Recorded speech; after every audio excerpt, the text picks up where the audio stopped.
The majority of Japan's population is crammed along a narrow strip of coastline. The Tokyo Basin alone has 37 million inhabitants. 1/3 of the country's population is huddled into less than 2% of its territory. Widespread concreting has made the area particularly vulnerable to flooding. Many areas no longer have any fields or parkland to absorb floods. To solve this problem, the people of Tokyo have set up an extraordinary underground structure on the outskirts of the city.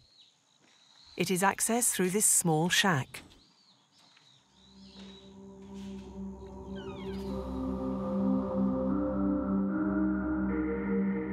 When the region is hit by a typhoon or heavy downpour, excess water is channeled to this reservoir, which can store up to 670,000 cubic meters of water.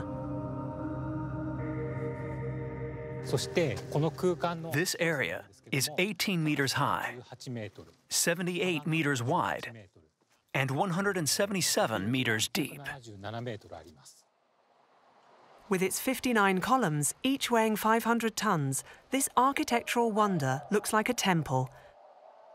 It has even become a tourist attraction. Everybody considers this place to be like an underground temple. On one of the columns, a sign marks the record reached by the water in 2015, a level of 10 meters. While these volumes are impressive, this columned hall is only the visible part of a much larger system. Upstream, a 6-kilometer channel drains water from rivers crossing the area. The channel has 5 tanks like this one.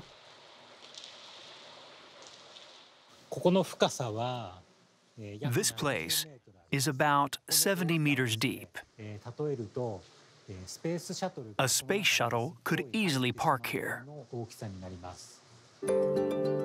When the tanks are full, which happens about 10 times a year, the water is drained by pumping it out to sea down the nearby Edo River.